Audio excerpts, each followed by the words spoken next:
हरिः ओम् हिरण्यवर्णां हरिणीं सुवर्णरजतस्रजां चन्द्रां हिरण्मयीं लक्ष्मीं जातवेदो महावः ताम आवह जातवेदो लक्ष्मीमनपगामिनीं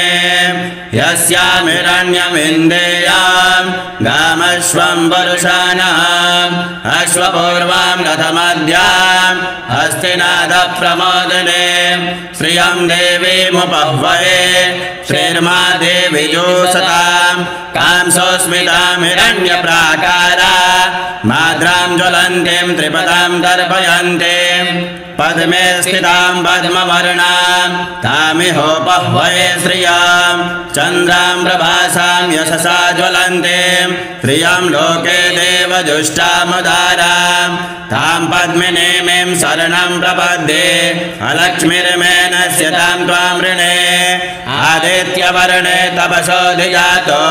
वनस्पतिस्तव वृक्षोऽथ बिल्वः तस्या फलानि तपसानुदन्तो या अन्तरायाश्च बाह्या अलक्ष्मी वपयतु मां देवसखः कीर्तिश्च मणिना सह प्रादुर्भूतोऽस्मि राष्ट्रेऽस्मिन् कीर्तिमेधिं ददातु मे चत्पिपासामलाञ्जेष्ठा अलक्ष्मीं नाशयाम्यहम् अभूतिमसमृद्धिं च सर्वां निर्णुद मे गृहात् गन्धद्वारां दुराधर्षां नित्यपुष्टां गरीषिणीम् ईश्वरीं सर्वभूतानां तामिहोपह्वये श्रियां मनसः काममाकुतिं वाचा सत्यमसीमहे पशूनां रूपमन्नस्य मयि श्रीश्रियतां यशः कर्दमेन प्रजा भूता मयि सम्भव कर्दमा श्रियं वासय मे कुले मातरं पद्ममालिनीं आपासृजन्तुष्टगिन्धानि चिकलितावस मे गृहे निच देवी मातरं श्रियं वासय मे कुले आद्रां पुष्करिणीं पुष्टिं पिङ्गलां पद्ममालिनीं चन्द्रां हिरण्मयीं लक्ष्मीं जातवेदो महावः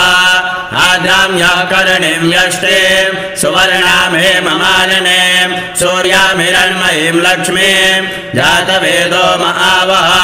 ताम आवह जातवेदो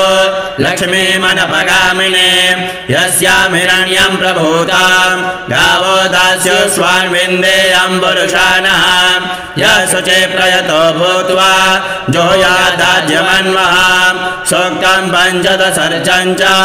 श्रीकामः सततं जपेत् हरिः ओम्।